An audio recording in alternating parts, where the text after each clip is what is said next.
From Studio 4 in the world headquarters of RT America in our nation's capital, this is the News with Rick Sanchez.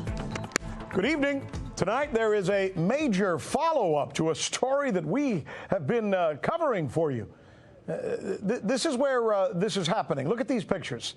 These are the sudden and somewhat unexpected violent protests that have broken out in Bolivia soon after Evo Morales was re-elected there. Now, we say unexpected because Morales won by a margin of more than 10%. And you know what? That's a big nut. And usually when a president wins by that much, it means he's genuinely popular. And it's not usually followed by people taking to the streets like you're looking at in this video. So what gives, right? Remember, Morales is more popular than the last 6 U.S. presidents, because you have to go back 35 years to the election of Ronald Reagan to find a U.S. president who won by a margin of more than 10%. Why then was there a sudden uprising? Why has a coup removed a popularly elected president? The answer has to do with the fact that Bolivia, we now learn, has vast deposits of lithium. And President Morales was blocking Western mining companies from exploiting the lithium deposits. See, Morales was arguing that if miners wanted access to the lithium in his country, they would have to share the wealth with the people of Bolivia by helping to fund social programs, for example. That did not go over well. Not with the miners, not with the bankers, not with the Western corporate interests. But then Morales did something that, well, it may have sealed his fate. Evo Morales turned to China, and they in turn accepted his deal to co-opt the mining of lithium by sharing the revenues with the Bolivian people. The deal makes Morales popular at home there in Bolivia, but in the process, say experts, he stepped into it, man. He stepped into that Cold War fray that's going on between the United States and China. Soon after that, he's elected. Then out of nowhere, there's a coup, and he's forced to flee the country. So you got lithium deposits, bypassing Western mining companies, doing a deal with China, a military coup. Are these nothing more than a collection of coincidental circumstances? Or, as President Morales and others allege, is it the work of the CIA? We'll explore, present the facts, ask the questions you want answered here on the News with Rick Sanchez, where we believe it's time to do news again.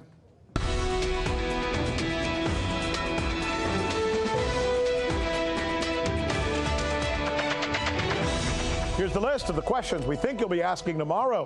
What is the real reason and who's really behind this coup in Bolivia? Will Turkish President Erdogan make good on his promise to repatriate Syrian refugees? Will President Trump and his perfect call lead to his impeachment? We got all of it covered, but we're going to begin with what seems like a bombshell regarding the story that we have been following for you, the story out of Bolivia. The actions in Bolivia, the election of a popular president, followed by a coup, seemed suspicious enough and in keeping with what appears to be a covert operation following the model of what the CIA has done in places like Syria, for example, as we showed you last night.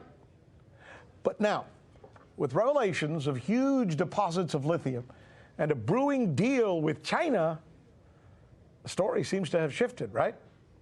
And questions need to be asked. And that's why we're here. It's why you depend on us. And it's why News with Rick Sanchez special correspondent Michelle Greenstein has set out to ask the questions that you want answered. What'd you find out? Now, first off, let's be clear. The coup, U.S.-backed in Bolivia, is not just about lithium, right? Morales has already nationalized both the oil and natural gas industries, and he's also been an ardent critic of so-called interventionist policies in Latin America and elsewhere. So there are a number of reasons why elements of the U.S. national security state might want him out of power. He's not a Washington favorite, is he? That's right. But the lithium element is definitely worth examining. For one thing, smartphones, laptops, electric cars, all of these run on these lithium-ion batteries. Almost half of today's lithium is mined for these battery-related purposes. And the demand for these batteries is going to rise as power grids and highways become more and more incorporated with these battery-powered techs, like especially because electric vehicles are going to be very much on the rise within this century. In fact, Stratfor said that lithium-ion batteries are the gold standard in battery technology today. And because it's such a light metal, it lets these electric cars, which are becoming more and more prevalent in our, increasingly digital society, store more energy and drive longer distances. So let's talk about the connection between Bolivia and lithium, right? Bolivia actually boasts the world's largest untapped lithium resources. It's estimated to hold as much as half of the world's lithium reserves. And in the past, there's been international and U.S. interest in mining lithium and extracting lithium during the 80s and 90s, but to no result, right? Bolivia, to this day, really still only allows state-owned firms to extract their lithium. So let's think about the timing of this U.S.-backed coup, right? Because in the beginning of November, Morales actually canceled a lithium project with a German company called ACI Systems Alemania. And this is what you mentioned earlier in the show. And Morales overturned this order to permit this $250 billion deal after weeks of protests from the actual people of Bolivia, from large segments of the indigenous community who did not want this deal to go through. But this is a deal that would have allowed the country to work with Germany to develop these lithium deposits for electric car batteries. Now, interestingly enough, ACI Systems is the company that supplies batteries to Tesla. And after this coup, after the weekend, Tesla's stock, guess what? It jumped up.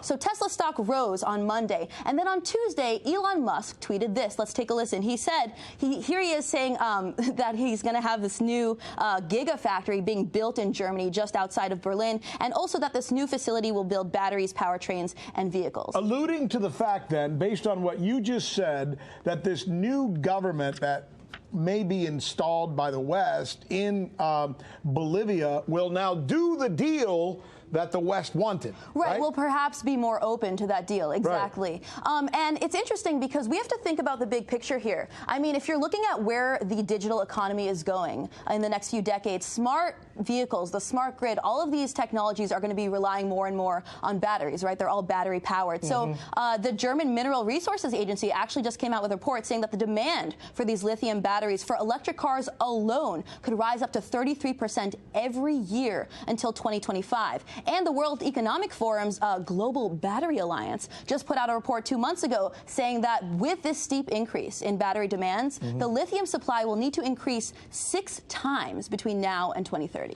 Well, what's interesting here is if you look at this historically, and please, any one of you out there, Google right now United Fruit Company, Google Standard Oil. The history of Latin America is fraught with those two particular companies and the U.S. going into countries in Latin America and essentially bigfooting the resources of those countries, taking all the money, all the wealth, extracting it, and leaving the people with very little. So this guy Morales comes along and says, look, I'm willing to deal with you guys, but you got to leave a little on the table for us. And he would argue that the deal would have to benefit the Bolivian people too, and it can't just be these foreign investment firms, right? And now you even mentioned Bolivia choosing to work with China, right, in their extraction of lithium. And it's not just about Bolivia, claiming its own national and natural resources. It's also about the decision to work with China, because there are a number of reasons that the U.S. government may be against this, right? Not only would this strengthen Bolivia, but it would also strengthen China, which is our main, so-called rival, economically at least, by allowing China to diversify its imports. So there are a number of reasons that the U.S. And the last thing we want to do is give China more rare earth minerals, as you have stated, right? Especially because China right now is, it looks more and more every day that China is positioning itself for global economic dominance in cell phones and the electric car industry. And so Bolivia's decision to work with China contributes to the strength of this emerging multipolar world. And as you and I have reported many times in the past, there are certain elements in the U.S. national security state that may not want that to happen. I know you can't nail this down because you're not in the head or you don't have the paperwork or the documents of the CIA, but it does appear that that China deal was almost like a bridge too far. Right? I mean, all you have to do, obviously this is speculation, neither of us have inside knowledge, but all you have to do is look at the timing.